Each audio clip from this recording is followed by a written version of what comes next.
Prabhupada.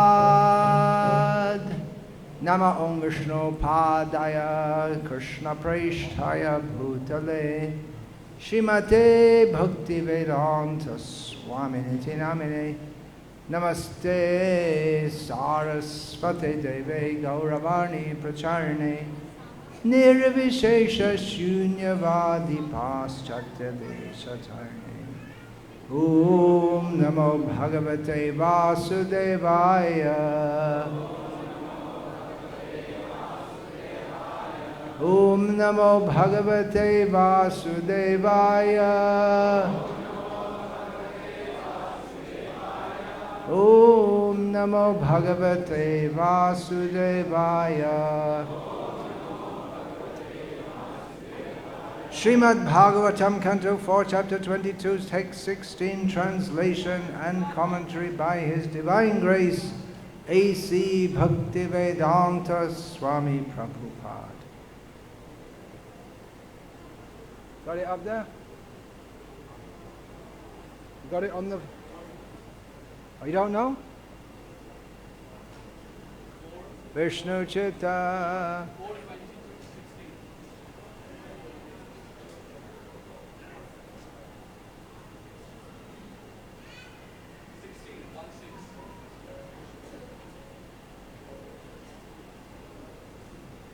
Hare Krishna, Krishna Krishna, Hare Hare.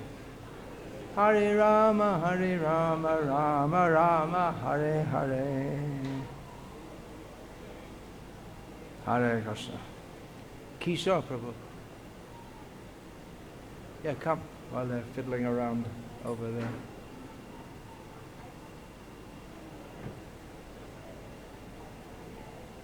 I can, if there's time, I should meet the initiates also. There are 100 of them. I didn't know there was going to be an evening at 5 o'clock going to the Joe pit. I think it was just added on. Recently, yes. Yeah, I don't remember being consulted about it. I suggested we go in the morning. So that doesn't leave me any time for meeting the initiates. So they can come, I guess, but I have to give Gayatri mantras also. When would that be? They can take lunch after the yagya. In the meantime, I'll go back and take a little rest. And after they take lunch, prasadam, they can come and see me. Okay. There's also some group of Delhi devotees. And there's so many, 60. Yeah, Delhi, I can see them during the Hindi camp. They won't be here. They're leaving tomorrow. And 10 to 12 they want to take shelter. Yeah, I don't know how to do it. Maybe at the Jog Pit I can meet them. Okay. What to do. You see, some of the gurus make time by not attending the temple programs. But I prefer. So you all ready? Is it up on the board? Oh, it's not a board, is it? It's a screen. Can't do it? All right, well, we'll go ahead without having that chanting. Okay, I'll just read the verse then. Vyaktam atmavatam atma bhagavan atma bhavanaha svanam anugrahaye mam siddharupi charatya jaha. Well, if this was different yoga, you could just all chant it immediately just by hearing it, but as it's Kali Yoga, now it's shown on the screen. Okay, we can go back to the traditional system. Vyaktam Atma Vatam Atma Bhagavan Atma Bhavanaha Svanam. Sounds like Swaha, doesn't it? Anugrahaya Imam Siddha Rupi Charity Ajaha. Do we announce about the translations that should be done? Or is it a set pattern? Everyone knows what they're doing now. There'll be new people coming also, so it should be announced. हरे कृष्णा तो हिंदी में जो अनुवाद है आज की भागवत कक्षा का हिंदी में अनुवाद प्रथम स्तर पर अगर आप यहाँ से ऊपर चले जाएं तो वहाँ पे होगा बांग्ला अनुवाद বাংলা অনুবাদ এই হলের মধ্যে ওইখানে পেছনে ওইখানে যারা বাংলায়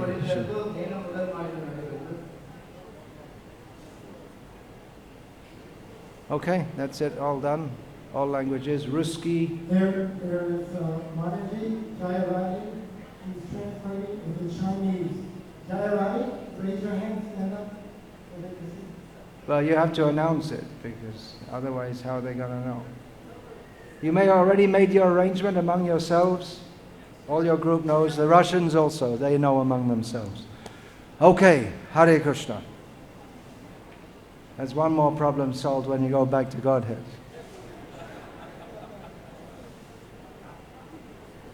Only one language. Well, maybe there's Sanskrit and Bengali, and Brij Bhasha. I guess it depends where you go. If you go to Ayodhya, they'll be speaking Avadi. Is it up there? Is it Avadi in Ayodhya? I think so. Yeah.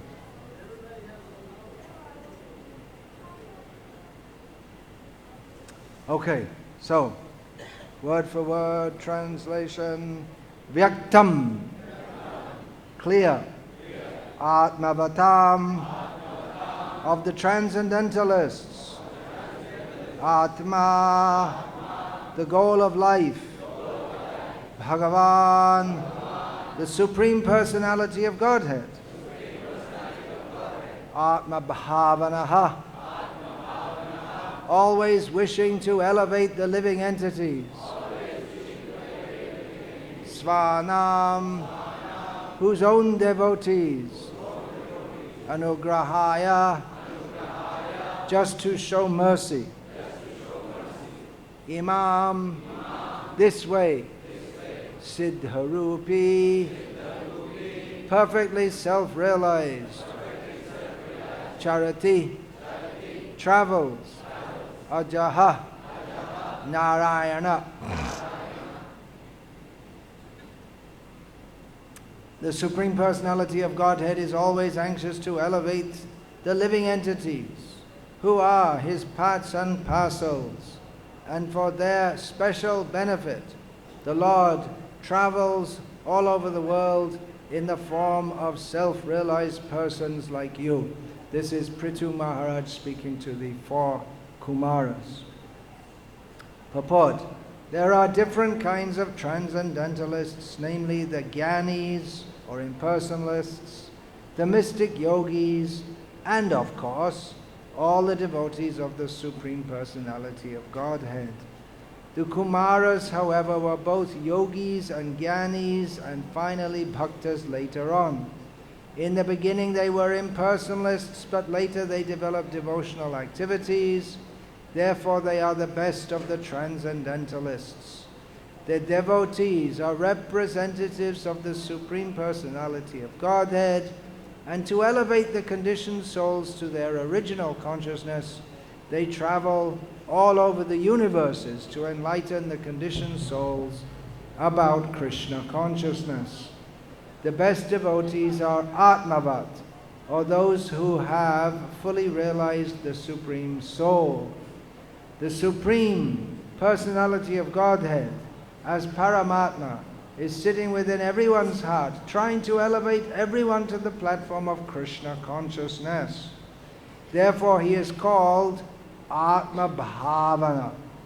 The Supreme Personality of Godhead is always trying to give the individual soul the intelligence to understand about himself. He is always with the individual as a friend sitting by the side of a friend, and he gives facilities to all living entities according to their desires. The word Atmavatam is significant in this verse. there are three different kinds of devotees, namely Kanishta Adhikari, Madhyama Adhikari, and Uttama Adhikari, the neophyte, the preacher, and the Mahabhagavata, or the highly advanced devotee. The highly advanced devotee is one who knows the conclusion of the Vedas in full knowledge. He can convince others on the strength of Vedic evidence. The advanced devotee can also see all other living entities as part and parcel of the Supreme Lord, without discrimination. The Madhyama Adhikari, preacher, is also well versed in the Shastras and can convince others also, but he discriminates between the favorable and the unfavorable. In other words, the Madhyam Adhikari does not care for the demoniac living entities, and the neophyte Kanishta Adhikari does not know much about Shastra but has full faith in the Supreme Personality of Godhead. The Kumaras, however, were Mahabhagavatas because after scrutinizingly studying the absolute truth, they became devotees. In other words, they were in full knowledge of the Vedic conclusion. In the Bhagavad Gita, it is confirmed by the Lord that there are many devotees, but a devotee who is fully conversant in the Vedic conclusion is very dear to him. Everyone is trying to elevate himself to the highest position according to his mentality. The karmis, who have a bodily concept of life, try to enjoy sense gratification to the utmost. The Jnani's idea of the highest position is merging into the effulgence of the Lord. But a devotee's highest position is in preaching all over the world the glories of the Supreme Personality of Godhead. Therefore, the devotees are actually the representatives of the Supreme Lord, and as such they travel all over the world directly as Narayana because they carry Narayana within their hearts and preach his glories. The representative of Narayana is as good as Narayana. But he is not to conclude, like the Mayavadis, that he has become Narayana. Generally, a sannyasi is addressed as Narayana by the Mayavadis. Their idea is that simply by taking sannyasa, one becomes equal to Narayana or becomes Narayana himself. The Vaishnava conclusion is different, as stated by Srila Vishwanath Chakravarti Thakur, Sakshad Dharidvena Samasta Shastrayer, Uktas Tatha Bhavyata Eva Sadhihi, Kintu Prabhoya Priya Eva Tasya, Vande Guru Sri Charana Aravindam. According to the Vaishnava philosophy, a devotee is as good as Narayana, not by becoming Narayana, but by becoming the most confidential servant of Narayana. Such great personalities act as spiritual masters for the benefit of the people in general, and as such, a spiritual master who is preaching the glories of Narayana should be accepted as Narayana and be given all respects due to him. Om Jnana Timirandhasya Jnananjana Shalakaya Chakshur Militam Yena Tasmai Shri Gurave Namaha.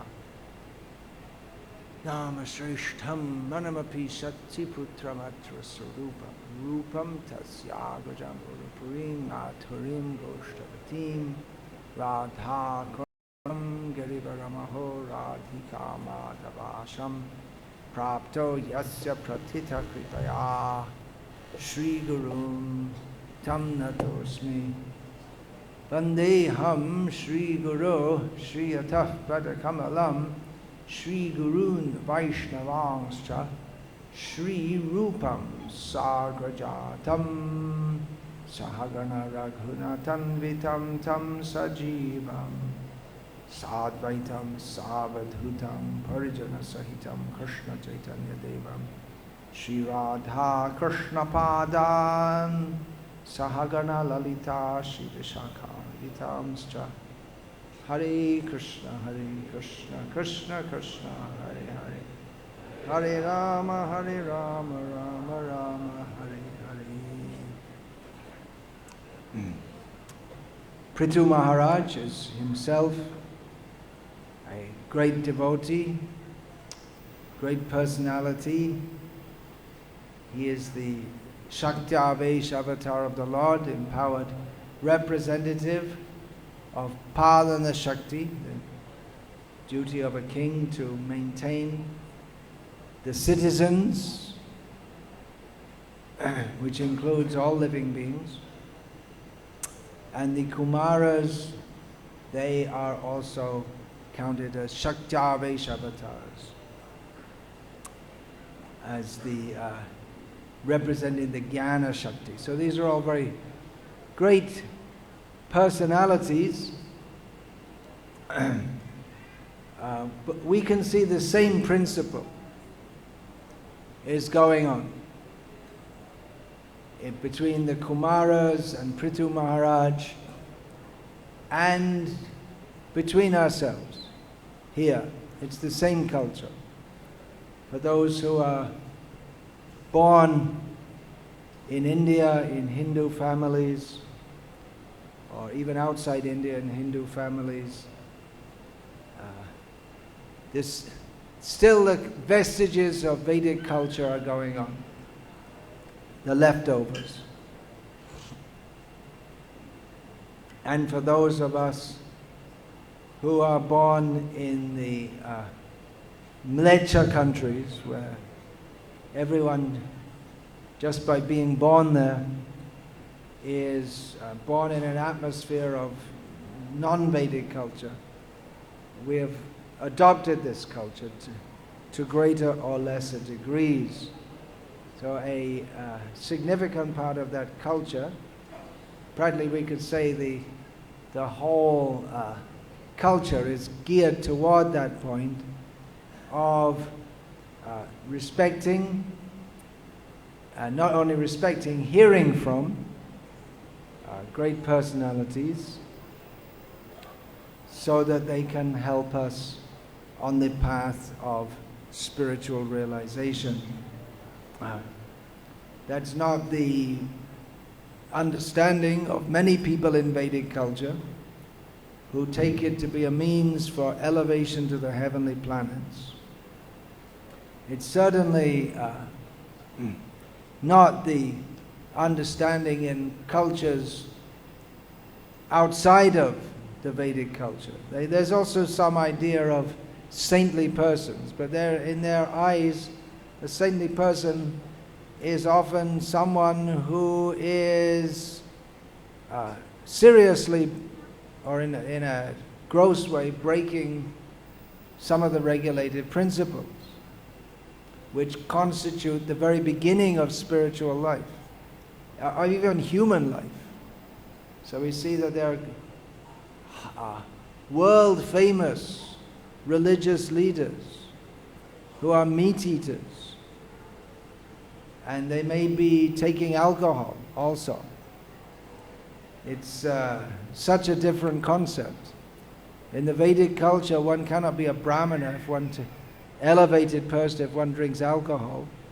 But in the Catholic Church, it's part of their most sacred ceremony that the priest has to drink alcohol. And Srila Prabhupada often commented that there was a hospital open for alcoholic priests in America with 5,000 beds.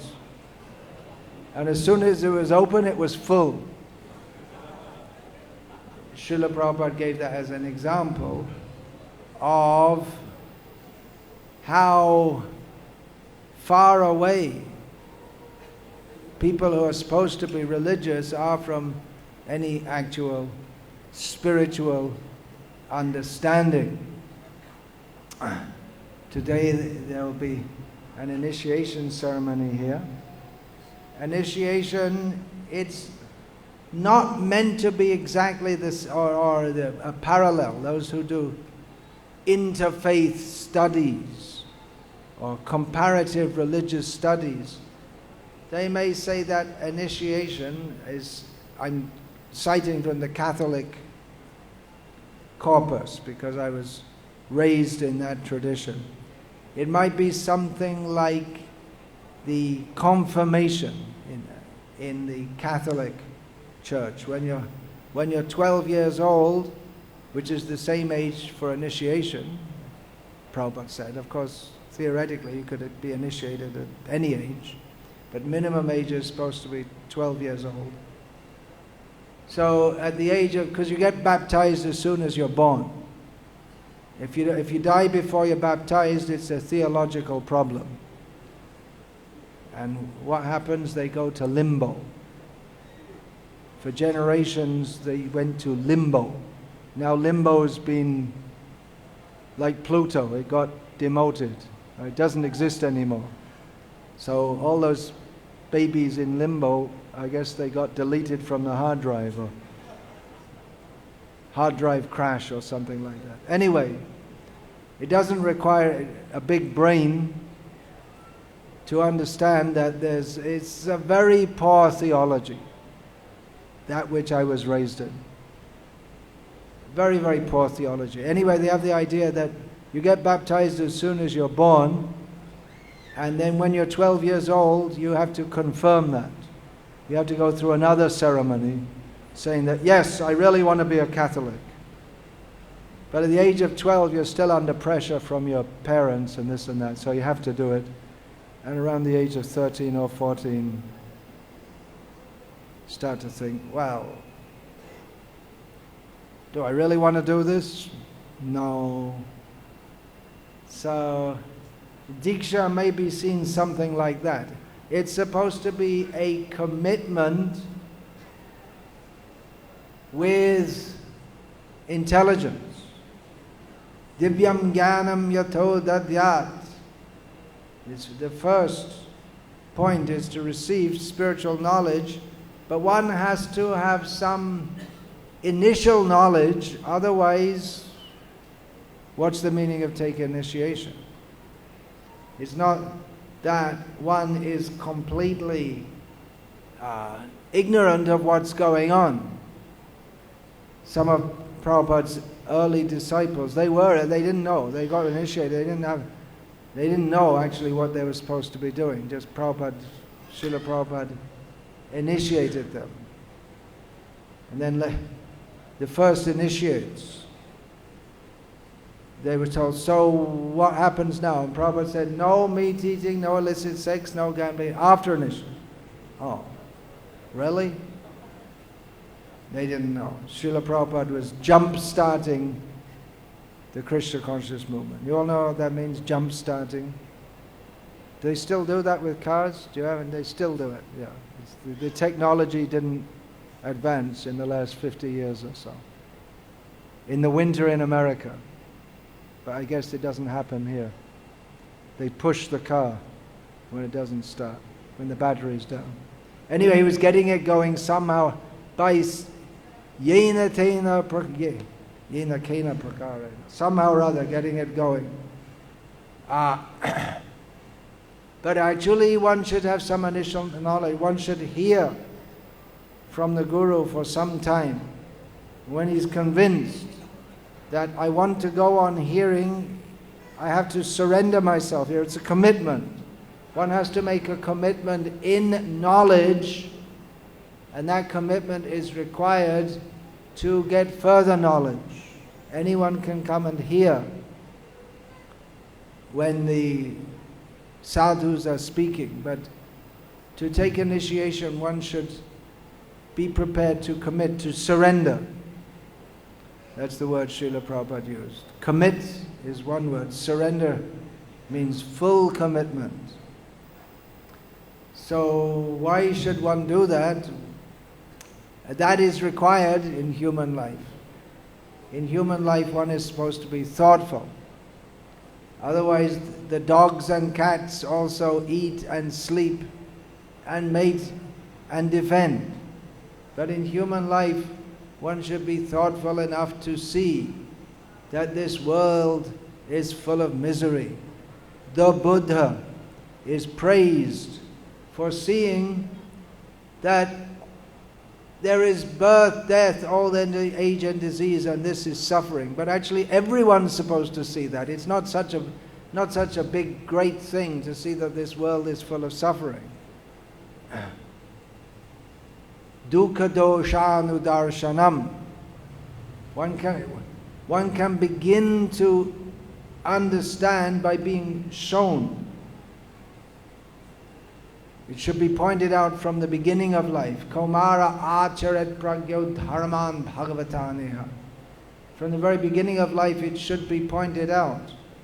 The children, they like to play, but it should be pointed out to them that this human form of life is very valuable.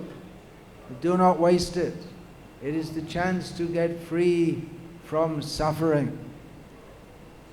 Suffering general is a general term, and specifically there is birth, death, old age and disease. So human life should be directed toward this. Generally people who come forward for initiation, or those who, even not speaking of initiation, those who, people may come to different spiritual groups, or groups that appear to be spiritual. Probably many of you also, before you came to this Krishna conscious movement, you'd seen different groups or read different books about spiritual matters. And why should you do that?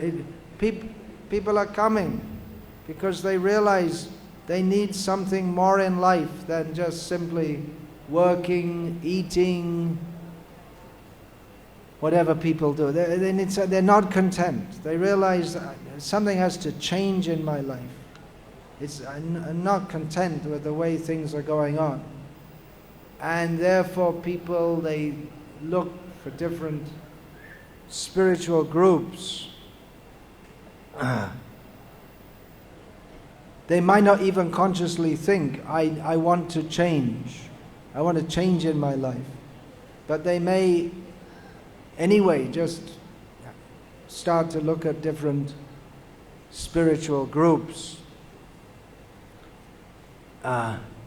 In the beginning, people understand very little. Coming to this Krishna conscious movement, in the beginning people don't understand very much. Even in India, even if one comes from a Vaishnava background, but there's very little actual teaching. Even if one is in a Vaishnava family, the traditions may be going on. Kirtan may be going on, but generally teaching is not going on. To understand who we are, generally everyone thinks, I am this body.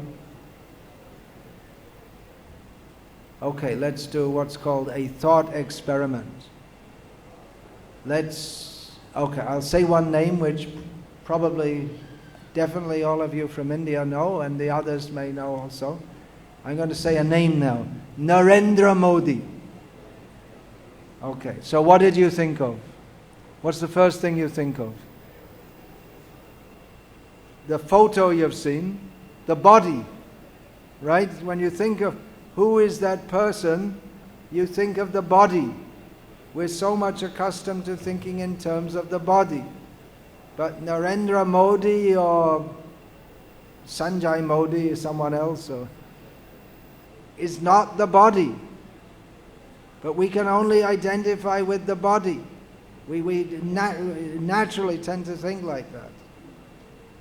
But spiritual training to understand that is a spirit soul who is in a body at the particular time. That body and the identity that goes with it is famous at the present time. That's why I use that name. If I'd have said, what's that, OPL? Was it OPL? I hardly know myself. OPS or OPL? OPS. Okay, those of you from Tamil Nadu may know. He is or was. Is he the chief minister now? He was for a few days. Now it's EPS. Okay. OPS doesn't like EPS. So he's the Prime Minister of India. It's a big post. So he's famous now. But in spiritual understanding means to see that the mosquito and the Prime Minister of India, they're all spirit souls, just in different phases, that's all. So this teaching, what to speak of, what are the different energies of Krishna, how we are in illusion, thinking, identifying with the body, that illusion, but due to that illusion, we want to enjoy the body. We have to understand that we are, as spirit soul, we're meant for serving Krishna. All these points, spiritual education is required. In the beginning, people understand very little. Mostly people come, how is that? Brahmanda Brahmite Kono Bhagyavan Jeev Guru Krishna Prasade Pai Bhakti Lata Bij.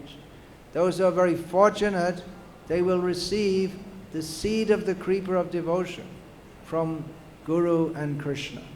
Otherwise, people may come, we have so many public programs, we're distributing books, people read the books, many people read the books, and they put it down, and they don't make any further progress at that time, although they're greatly benefited by reading their book. They may come to the public program, but their inclination to go forward, yes, I want more of this, is not very strong. They may come again to another public program, but they don't feel the urge to go forward and be committed more. So that's a great fortune in whose heart that arises, the thought that, yes, I want to go forward. What is that? That we can say is causeless mercy. Because we don't, in the beginning, people don't really know why they should come to this movement as compared to any other movement. There are so many movements, big famous movements in India at the present time I guess Ramdev Baba's the biggest guru these days, and Sri Sri's going down. Used to be big. And who else? Then there's the hugging, and there's so many. Here in Bengal, famous, probably outside Bengal they don't know, the Lokanath and Anukul, and there's so many. And then there's so many different movements. Who is fortunate will be attracted to Krishna consciousness, even though in the beginning you may not know very much, but they're feeling, yes, this seems right. And then they inquire more. Is it really right? Are they also cheating? That's myself. I first got one of Srila Prabhupada's, actually I first saw Srila Prabhupada's books at school, just in a town just outside London. So my best friend at school, he said, well, on Monday, he brought in the Bhagavad Gita as it is and Sri Ishopanishad. And he's very excited and said, oh, I went into London, I met some people and I got these books. And I said, I don't want to see them. I said, these Indian gurus, they're all cheaters. That was my initial response. Then 2 or 3 years later, in Ireland, I came across a book, Krishna book. And the person had opened it to read it, and you know when you read the book, sometimes you fold the page. So they'd folded the page on page 1, and they never went back, it seems. So anyway, I read it. So I thought, well, it's actually it's a shastra. It's not just someone's. I didn't know the word shastra at the time. It's a scripture. It's someone's. It's not just someone's imagination, like all these people. They write, well, in my opinion, this, that. Forget it. It's actually a scripture. So I thought, well, I guess I'll go and check it out. But I didn't expect it to be actually anything bona fide. I was just so skeptical. So, talking about myself here, sorry. So anyway, I committed. I didn't know. How could I know? I read the whole book, but I hardly understood anything of it. But there was, yes, these people, they believe in God, they're vegetarians, they're damn serious, they get up early in the morning, they take a cold shower, and they're happy. They're really getting something. So they're not happy in the kind of happiness that people get by having lots of money. It's not artificial. And they blasted me also, which means that they're genuine. They're not just trying to get me by some false sympathy. So I can say my own case. There was a feeling that this is the right thing, but we don't really know until we become educated. So that education is required. Otherwise, if we just go on feelings, in the beginning there's a feeling, this is something like, we can even emphasize that more and more and try in our preaching. Generally we try to make Krishna consciousness, try to present it in a way that people will be attracted at their present level. Their present level is, of course people are at different levels, but basically people are interested in what appeals to their senses. So we have very nice festivals, ask people to come, pious people are attracted. But at some point, if they're going to be serious, there has to be spiritual education. Generally, guru in Vedic culture, Indian culture. Now it's changed, but it was understood to be a teacher. It used to be in India until recently that a teacher, it means a teacher in the school or a professor in the college, they were highly respected because they're giving knowledge, even mundane knowledge, because it's equated with the role of a guru. They're giving us knowledge. By knowledge, we can be benefited. Nowadays, of course, it's changed because education is another business. It's clearly highly commercial. So the students, they also know that the teachers, they're being paid, and our parents are paying the fees, so they think that the teachers are like our servants. We don't need you, you need us, you need our money. So they can be rude to the teachers, is absolutely unimaginable previously. So giving knowledge, the knowledge is highly regarded in Vedic culture because, well, one reason is the Mayavadi's idea is that it's knowledge, jnani. By knowledge, one gets liberation. It's not exactly the same in Krishna consciousness. By bhakti, one gets bhakti. Bhaktya sanjataya bhaktya. Bhakti gives rise to bhakti. Vasudeve bhagavati bhakti yoga prayojata. Janyatya shuvairagyam. Jnanam chayada haitukam.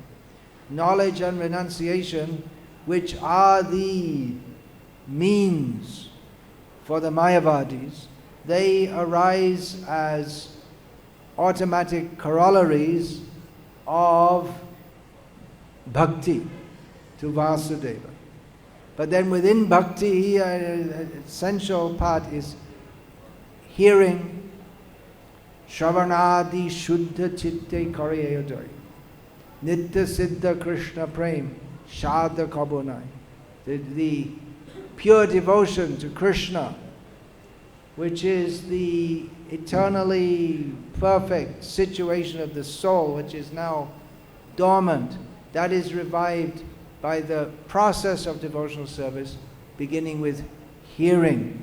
So hearing means to give the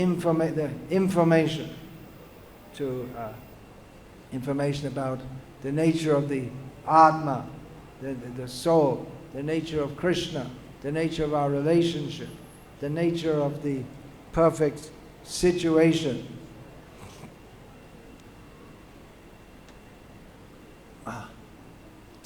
So this hearing is required, and the guru and disciple, it is an exchange of knowledge and guidance in behavior, how one should live one's life, down to the smallest details. The first gurus are the parents.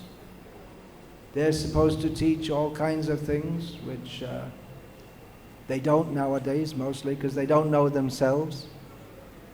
Just like I saw one of the young boys sitting here just now before they're chewing on his dhoti. By that age he should know. What goes in your mouth is only what you're eating and at eating times. Not just hands in the mouth. Anyway, all these things. How to sit from a young age. Children have to be taught all these things.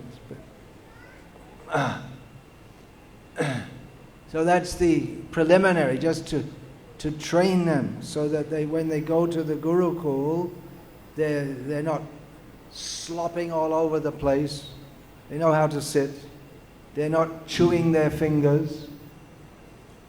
They know how to clean themselves and bathe after passing stool, and so many little things which practically one cannot even be educated. One's not even really a human being. You're not even qualified to be in the Gurukul unless you know all these things. That's why Srila Prabhupada, he said to one of his Western disciples, he said, "To me you are a white aborigine."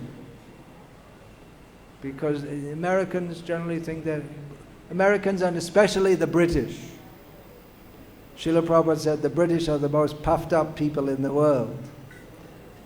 So generally think, well, yeah, we're very civilized, very high class. Srila Prabhupada saw them as white aborigines. The British in India, they like the Muslims more because the Hindus didn't want to mix with them because they thought the Westerners are degraded, they're contaminating. So it was a great act of Srila Prabhupada very bold to say he's going to make them brahmanas. When practically even the Chandalas in India would think that the British are low class by their behavior. So education is required. Now giving Brahminical initiation, actually I'm doing as a duty practically, but I don't think anyone should be Brahmin, almost no one. No one's, they don't even know ABCs of any Vedic culture or any such thing. So that should be, they should, actually Brahminical initiation, that is for young boys who are fit to be trained in Shastra. But nowadays we give it to those who should at least have studied, they should have at least have an inclination to study Shastra. And they should know and practice all these details of Vedic culture. Anyway, I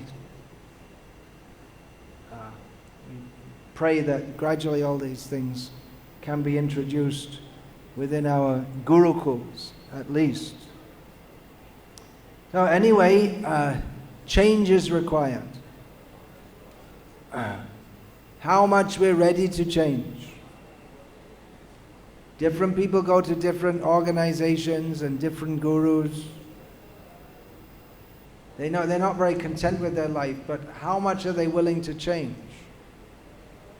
Generally people go to a guru or sadhu, they think, well, I can get some blessing and then that will upgrade my sense gratification. But to actually, Tasmad gurum prapadyeta jignasu shreya uttamam. One should approach, actually one is fit to approach a guru when he's seen that everything in this world is completely useless. You may go to a guru and say, hey, can you arrange some yagya, I can get up to the heavenly planets? Who's actually a guru will say, no, it's completely useless. Then one should be prepared to inquire about the highest goal, highest benefit. To inquire about the highest benefit means it's not you just go to Guru and get an ashirvad. That's all. But you have to inquire. That means to inquire about the highest benefit means that one has to be prepared to do some work oneself.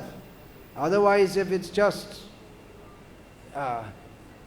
Guru gives a blessing, he speaks something and then you go away.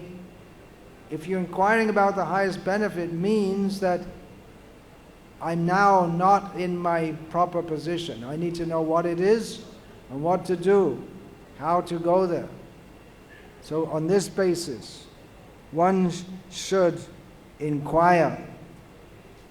In the beginning there may not be, or there won't be very much knowledge, but one can see, if one can see the devotees and thinks, I want to be like that, that is his admission. So to be initiated in Krishna consciousness means that one should have some initial knowledge of what he's doing. Actually, the essence of initiation is the commitment to surrender to Krishna. That is the essence. Anyone can come, join the kirtans, take prasadam, sing and dance, and go off and do whatever they like. But to take initiation means, now my life is meant for doing whatever is required so that I can be a pure devotee of Krishna. Be prepared to do whatever is required. And that means to take guidance from the Guru. Basic instructions are there in Shastra. One has to be guided how to do that. So one has to have great faith in the process. And one has to have great trust in the Guru and the Gurus, those who are guiding. That faith should be on the basis of initial knowledge, which develops further later. The piety of the Indian people is their great advantage, but it can also work against them.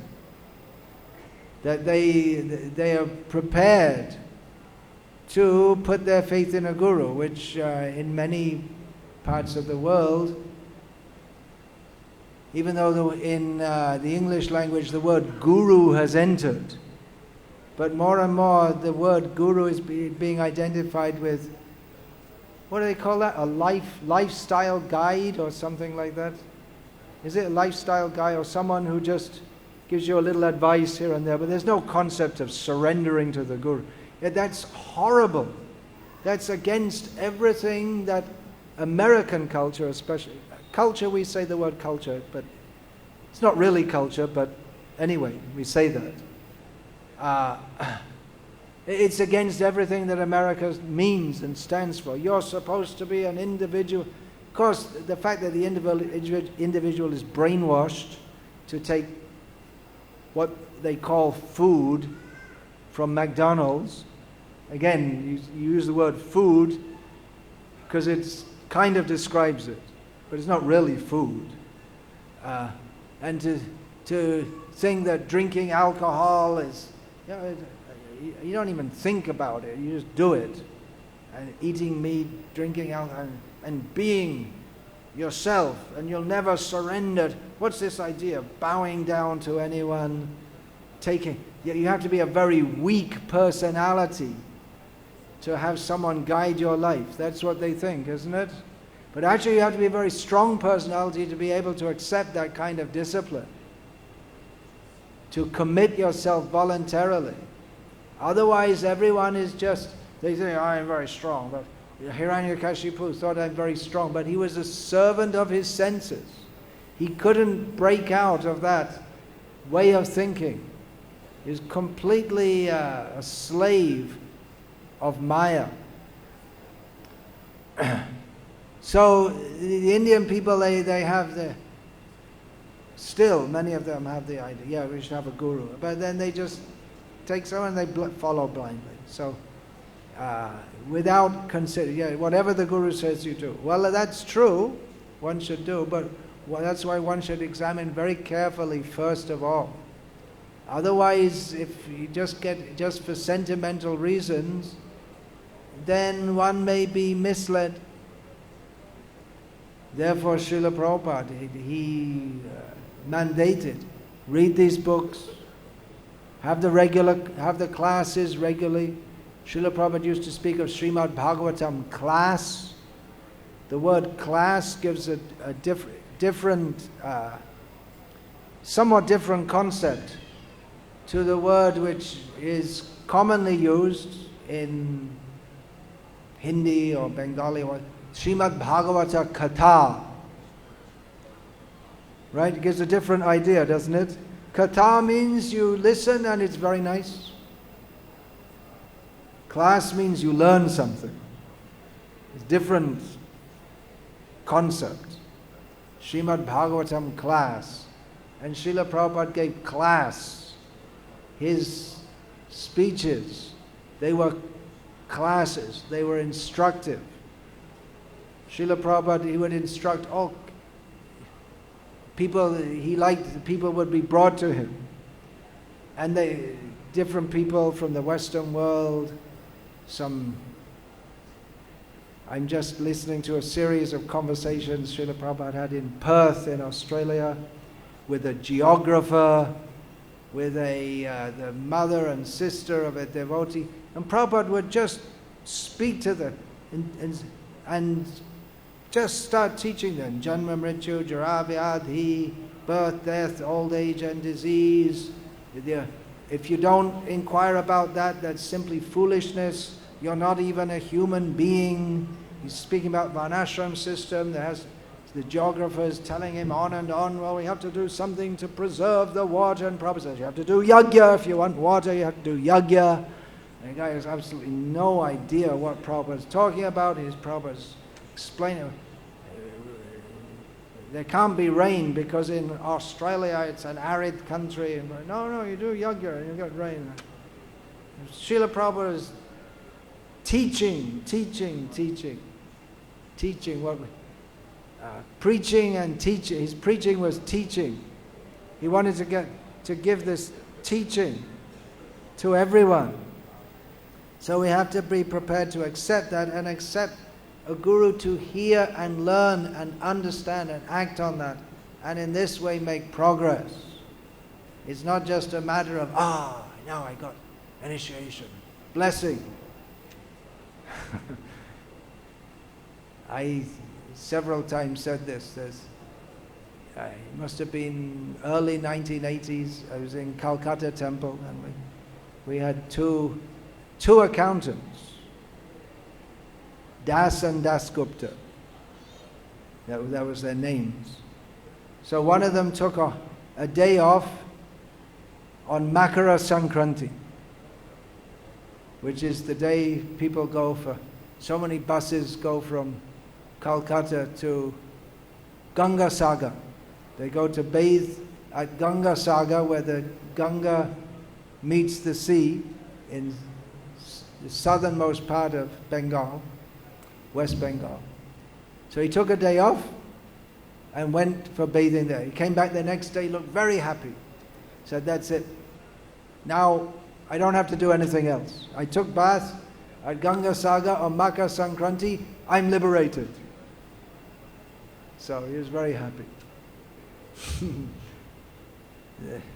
The thought that he might have to actually follow something and develop love for Krishna, and Even he was living in the, I mean not living, but he came every day to the temple because he was working there. Never occurred to him that the devotees who are practicing Krishna consciousness, they're actually making progress in spiritual consciousness, but the idea of spiritual consciousness never entered his consciousness. He has a job, he works, it's an unusual organization, but anyway, he's got a job, he does his job every day, and he took a day off and got liberated, and there's no need to do anything else.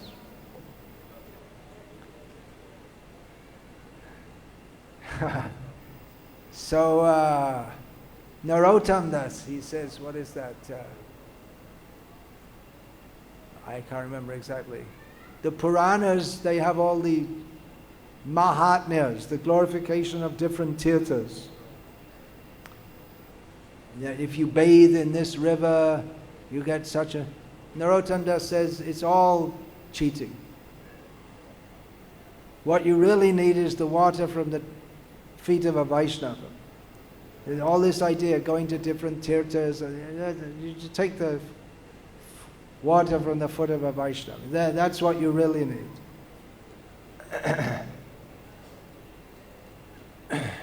Of course, Narottam Das also taught that Chakkudano Diloje, Dibbogyan Hriday Prakashito, not that you just take the water from the lotus feet of a Vaishnava, you have to learn, hear, understand.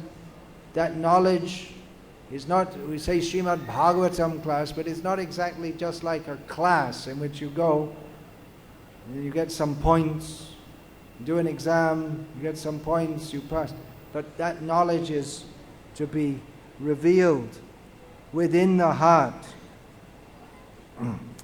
So, coming to a guru means to agree to be changed. There's a feeling I need to change. How much are we willing to change? Are we willing to be molded? We feel that I'm not content in my life, but how much we're willing? Total change of heart.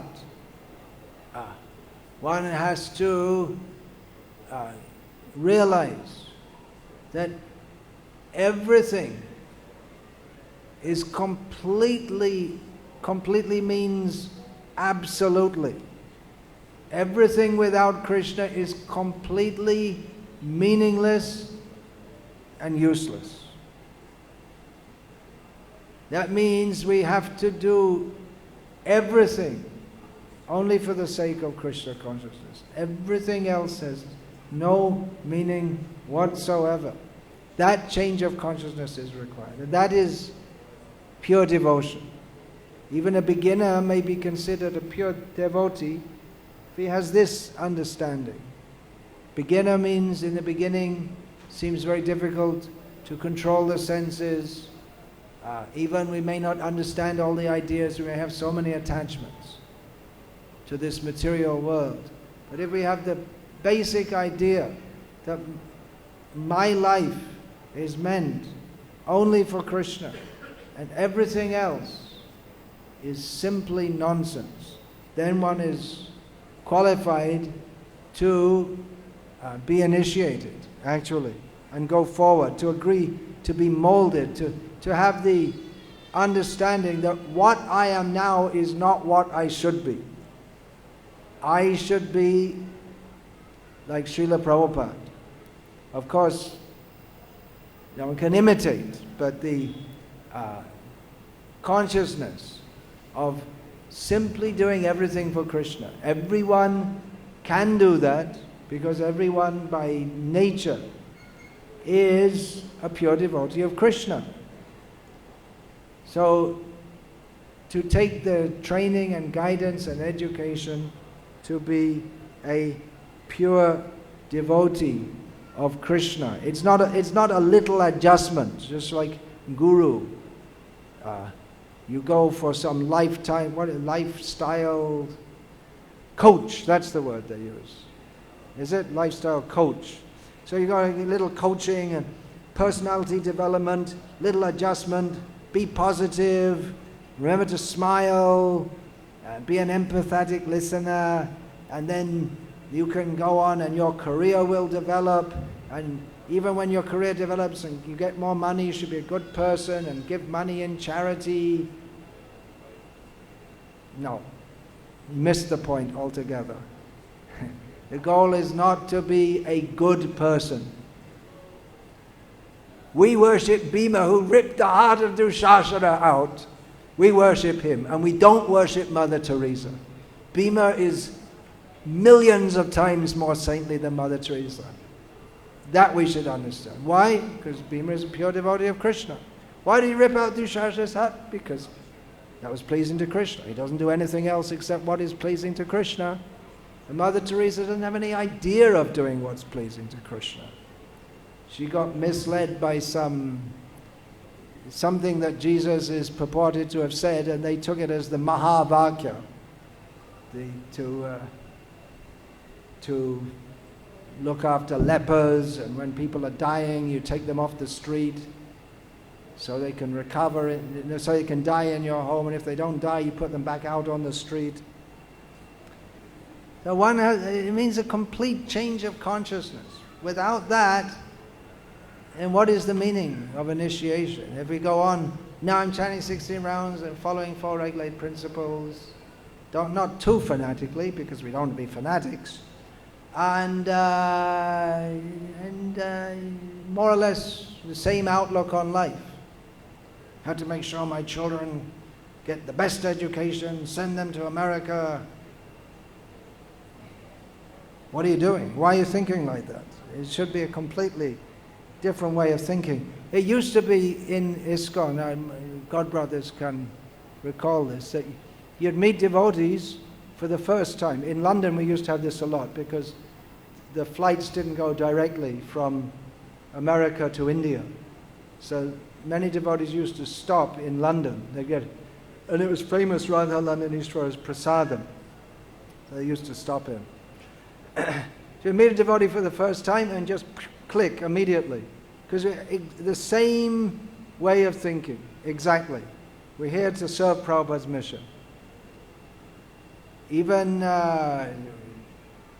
you never seen them before, don't know what their name is, but just immediately, and everyone does the same thing. We all get up in the morning and go to Mangalati and then do service and all these things. So immediately click, because the same aim, Ekeha Kurunandana. But if we're chanting Hare Krishna, and then we have some different ideas. Prabhupada said that in his book.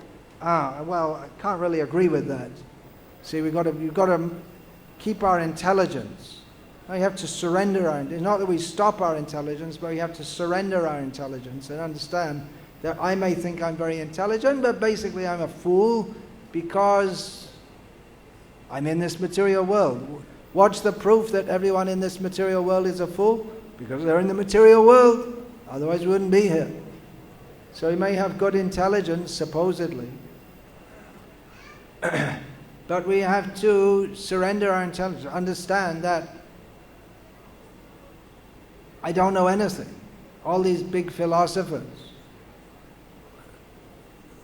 big philosophers, you can put all their teachings, all their books, and burn them all. Nothing to be gained from it. They don't know anything. They don't know that they're not the body. It's just so big philosophers, nothing. They know nothing of any. What they think they know is also a mistake. So with this attitude, one can actually have personality development. It's not just some adjusting, but wholesale change, wholesale rejection of our previous worldview. Dharma projita kaitava atra. Here in the Srimad Bhagavatam, all the cheating, which means everything else except what's in Srimad Bhagavatam, everything is rejected. Even the Vedic Kamatmana Swagapara, desirous to go to the heavenly planets, Krishna said, same thing Krishna says. It's all useless. Even that. Even the pious activities of the Vedic culture. All useless. So one has to come, being initiated means one has come to learn and to act in this way. First thing, we should learn to hear. We should be very careful who we hear from also, even within ISKCON. Yeah, be careful, because I heard yesterday, Radhesh Prabhu was saying there was a Srimad Bhagavat Katha, was it? In Surat, was it? With the name of ISKCON. And all pictures of different demigods. And we reject. If we're followers of Prabhupada, we reject all this demigod worship. But it attracts people. That's the excuse. People like it. People like it. If people like it, it's almost certainly rubbish. If people in general don't like it, then there's a possibility that it's something good. If our preaching is what people like, then it's probably wrong. In the beginning we may do some festival, come here, everyone chant. But if we're going to give a series of talks on Srimad Bhagavatam, then we should cover the topics. These professional Bhagavat reciters, they'll never recite this Nayang Deho Deha Bhajang Riloke Kashtan Karman Arhate Virbhujange. Tapo Divyam, who's going to teach them? Now you do tapasya. Don't be a pig. They don't say that. Why? People, they're not going to come and give them money and umbrellas and cloth and all the things. They're not going to come. They're not going to become popular. See, we got 20,000 people at our Bhagavad Katha and completely useless. You cheated them all. But it's in ISKCON. You're going to see a picture of Prabhupada. You can put the picture. Don't make Prabhupada into Jesus Christ. You put his picture, say we believe in Jesus, and talk all nonsense. So we have to be careful who we're hearing from. Should be hear from Prabhupada, read his books. Then if you find in the present generation what you hear, it's the same thing, then you know it's the right thing. If it's something different, well, we're just preaching like this because it's bridge preaching and we're just trying to bring people in and this and that. You brought so many people in, yeah, well done. We're not in competition with Ramdev Baba or Sri Sri Ravi Shankar. We're not trying to have many people and become popular. At least we shouldn't be. So if we want what Srila Prabhupada gave, we're going to have to hear what Srila Prabhupada gave and act on that principle. Srila Prabhupada already made it, whatever concessions possible, he already gave that. But there's no concession on 16 rounds, no meat eating, no gambling, no illicit sex, no intoxication. I was hearing in Australia, they were talking about all the bogus things the Christians are doing to try to get people to come to the church because they don't have anything substantial to offer. And they said, the devotees were laughing and saying, they have a rock concert and they sing songs about Jesus with rock music. Ha ha ha ha. Now we're doing an ISKCON also. Rock music, but it's Krishna conscious rock music. It's music from hell. But we do sometimes chant Hare Krishna along with that. So we have to come here to surrender. We can also come for material advantage. Many of the first residents of this ISKCON Mayapura were Bangladeshi refugees, and they like to chant Hare Krishna by their culture, but they were here for, we can say it, not purely spiritual reasons. They also got a place to live and some food. We don't in any way condemn them for that. They're also welcome. Prabhupada wanted to welcome everyone in the world. He wanted Varnashram communities. Varnashram Communities means to bring people in who may not be fully committed to pure devotion, but they're willing to join the kirtan and do some work and follow at some level. So that's Srila Prabhupada's mercy for the practical, for the people of the world, that Prabhupada wanted to first of all have a Brahmin class. That was supposed to be the ISKCON core, and then Varnashram, bring everyone in. But at least those who are going to take initiation, they have to be serious. Don't come for any material advantage. It's possible to have a career in ISKCON. It's a big organization, prestigious, at least in India. And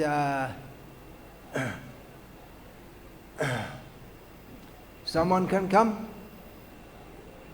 and they may think, I have to get up.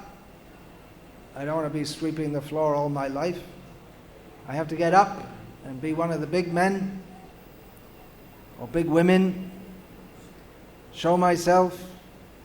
Even subtly, if we maintain such a thought, then we're going to be cheated. We're not going to get the nectar of pure Krishna consciousness which Srila Prabhupada came to give us.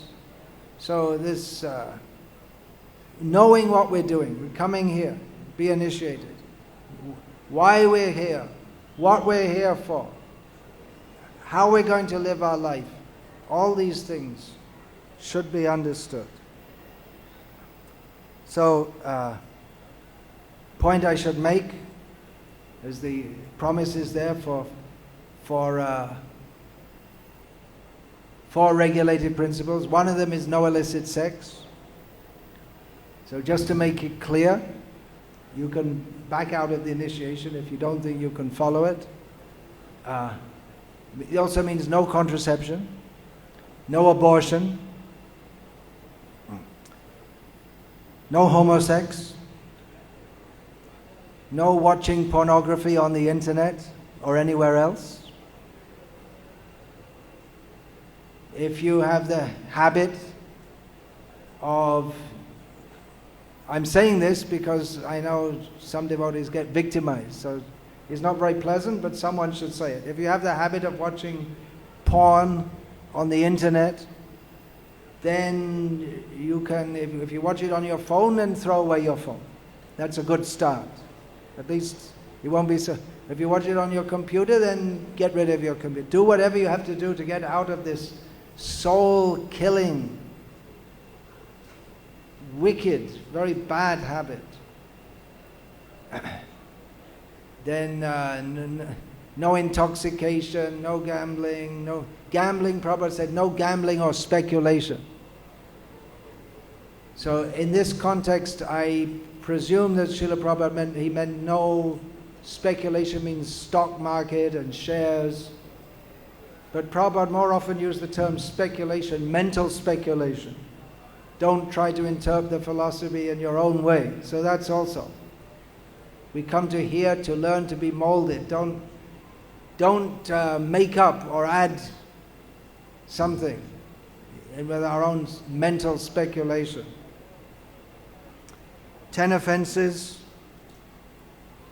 Anyway, that will be explained later.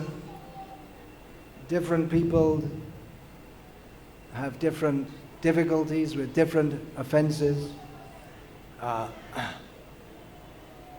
Hindus, people from Hindu background, they may have more difficulty than people from Western background with the second offense, the demigod worship. And the Western devotees, they may have more difficulty with following the order of the spiritual master, no illicit sex, although India, especially in the big cities, it's the same now. That illicit sex is just normal. Still some places have some culture. Different devotees. Also for the Indians, the understanding that Krishna consciousness and chanting the holy name, it's not the same as performing some karma kanda ritual. Even where recommendation is to bathe in the Ganga, but bathe in the Ganga because she's a great devotee of Krishna, not with the karma kanda consciousness that I get free from all my sins. I definitely get free from all sins. But the consciousness should be that we do this as everything as an act of devotion to Krishna, not that we can do some, what extra thing can I do? Some special rituals. No, everything is complete in the process given by Chaitanya Mahaprabhu, Rupa Goswami, Srila Prabhupada. The karma kanda rituals, it's not the same as Krishna consciousness. So that's something that the Indian Hindus may struggle with more. Following the Guru's order, having full faith in the Shastra, the fourth principle, that Westerners may have more difficulty, even Indians with their modern education, they may think science, so all these descriptions in the Puranas, they're all at best allegorical. All these rubbish ideas have to be thrown out. We can't make advancement in Krishna consciousness if we think that the Puranas are allegorical. Or that, well, there's the description of the universe, but now we know because we have our space probes going. One has to have full faith. So, in the Shastra, otherwise we can't make proper advance. So, from Western background or modern Indians also with this all nonsense science training, we can understand science is bogus. It's not difficult to understand because you can know for sure that say 100 years from now, if you ask, even if you ask a so-called scientist or professor, so do you think that everything the scientists say now, in 100 years, they'll still say the same thing? No, they'll look back and say that was primitive and it was wrong. That means it's wrong now. And in 100 years, what they say, 100 years after that, no, even 10 years, they'll say it's wrong. So you know it's wrong. It's all what they imagine to be right, that's all. And Shastra, Vyasa, what he says, that is correct and that is perfect. That faith we have to have. The 10th offense is difficult for everyone. Doesn't matter where you're born or what background, to have attachment to the bodily concept of life. Anyway, I won't speak more about that now because we're a bit over time. Just, I'll finish now and that will be explained more later. So, Hare Krishna, and wish you all the best, those who are taking initiation. Krishna's mercy on you.